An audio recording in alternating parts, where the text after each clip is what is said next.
Well, welcome back, and I'll start here, Prof, by telling you, you'd say it would be unfair to say the Niger Delta is not safe for the oil companies. That's not an excuse. That's an enemy of Niger Delta, anybody who says so. Okay, so they're used to being on that side. They've been there, they've been making money there for 60 years. How can they say that it's unsafe?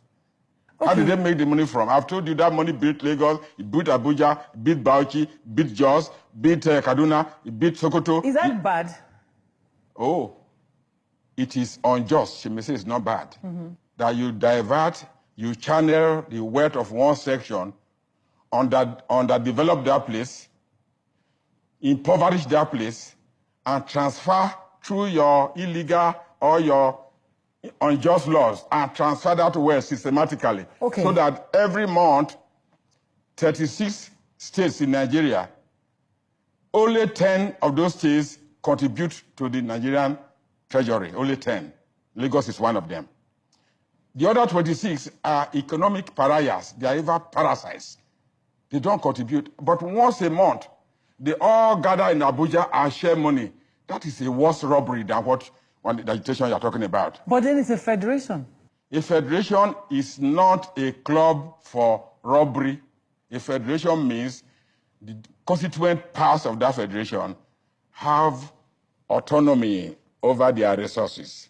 Then they agree, like an old students association, to make a percentage contribution to run a central government. That's what a federation means. The one we're running now is a unitary government, it's an empire, it's a source of provocation, and we are determined to end that exploitation. So you must be one of those who support some kind of restructuring for the country. Restructuring, I'm a major advocate of it.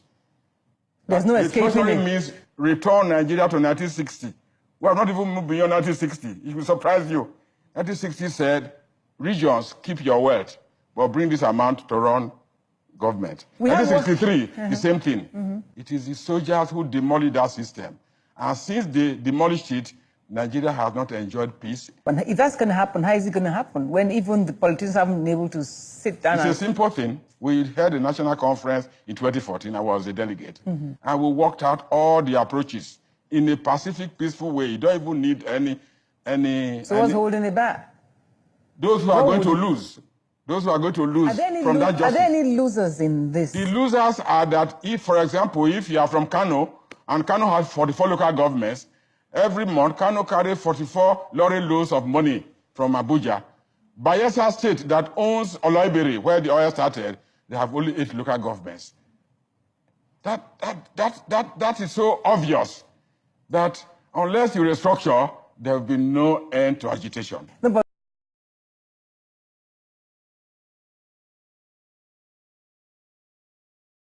there was all of those things. They have abandoned groundnuts. They have abandoned agriculture. Because even if you don't work, at the end of the month, money comes to you.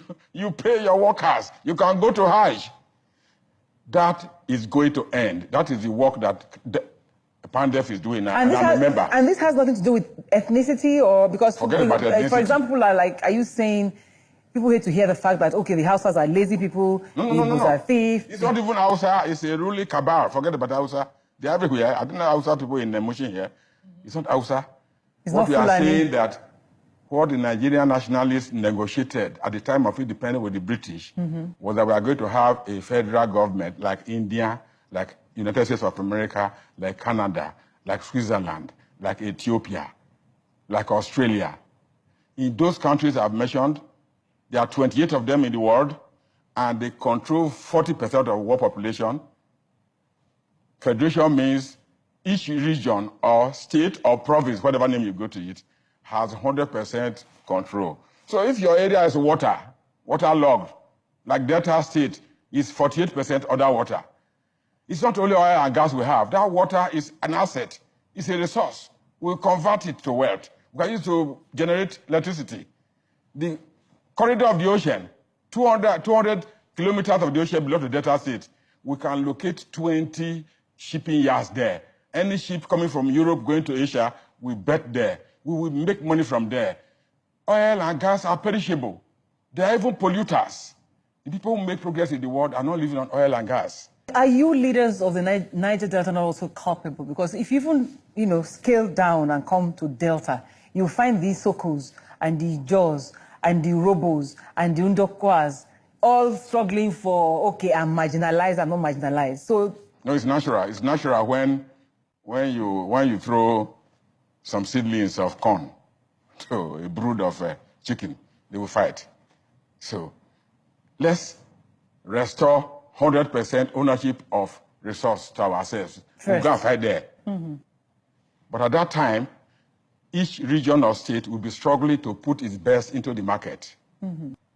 Lagos may not have oil. They have now. They may have other things. Ekiti State may have intellectual resources to export professors to states that need them. And the money they will earn will come back to Ekiti State. That is how the Koreans and the Japanese built their country. They were working in America and sending money home.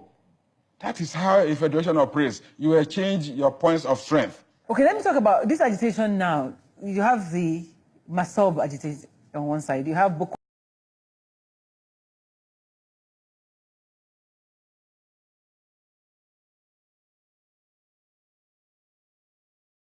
Many protests in Nigeria are assuming violent form. Yes. And the reason why that violent form has become dominant is because the federal government of Nigeria has accumulated too many powers. It cannot exercise them. The federal government does not accumulate such powers. It devolves power to the constituent units. So in National Conference in 2004, 2014, we said, police, devolve police. There will be no one Inspector General of Police.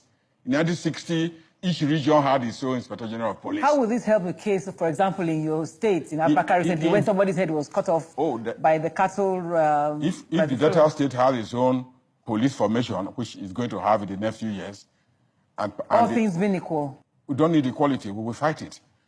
If the House of Assembly appoints the police commissioner or the police IG, Abraka, a university town where I've been for 15 years, we have its own police formation too. They are called constabularies. When you enter London in the UK, there are 6 police formations in London. There's Metropolitan, everywhere you go. You cannot escape if you have a crime, if you make a crime there.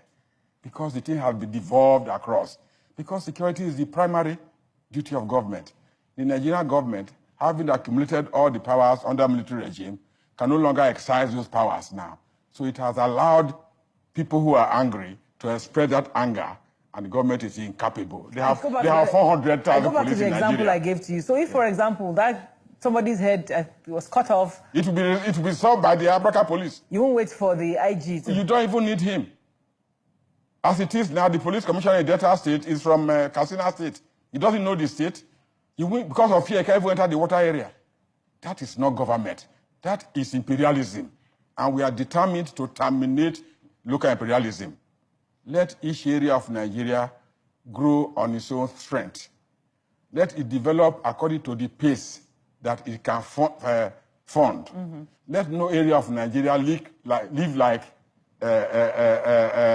an amoeba on another part of the country and become so lazy and confident that they have some slaves in Niger Delta whose money they can. We are determined to end that colonialism. It has started. Pandef is leading it now. Pandef is having conversations. I mean, I think the vice president was in Delta and met, with Pandef as well. All the negotiations. That's a good response to our agitation. When the agitations got to the federal government on November 1, the president asked the vice president, go and see these people. What is happening? And he came. He has done very well. What Nigeria government could not do in 60 years, Professor Oshibajo did it in 16 days. What was the difference? He toured 6 oil-producing states, and he spoke with candor as a professor of jurisprudence and justice, not just as a government official. He saw the anarchy on the ground. He saw the other development, and he said, how could this be happening in the country where... So we are...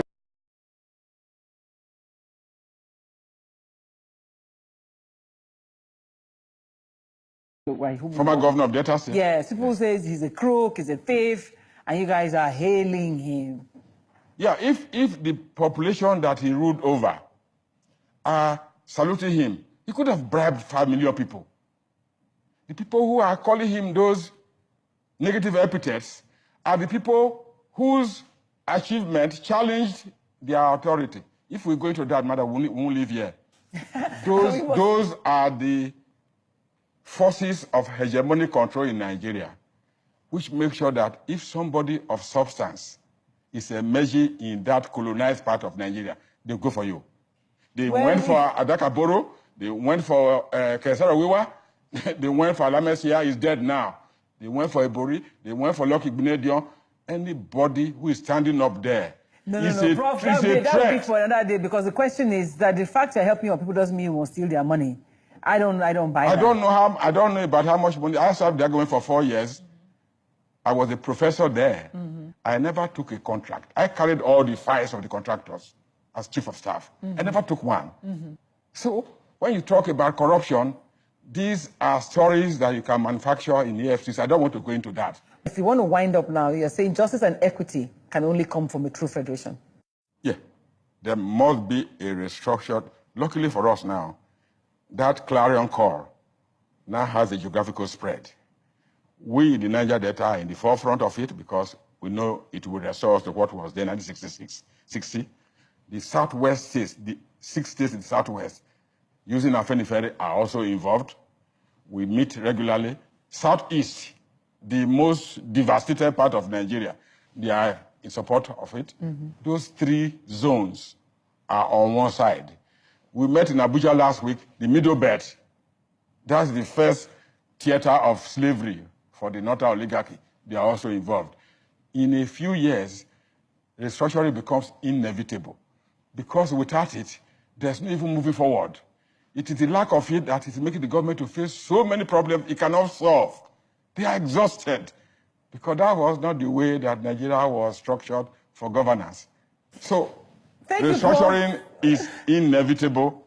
And it must happen. It cannot be repressed, and it will come to happen soon enough for Nigeria to regain the strength for self-development, as we did 50 years ago, marching with India, marching with South Korea, marching with all the countries of Asia that were dependent with us. They are 55 years ahead of us now.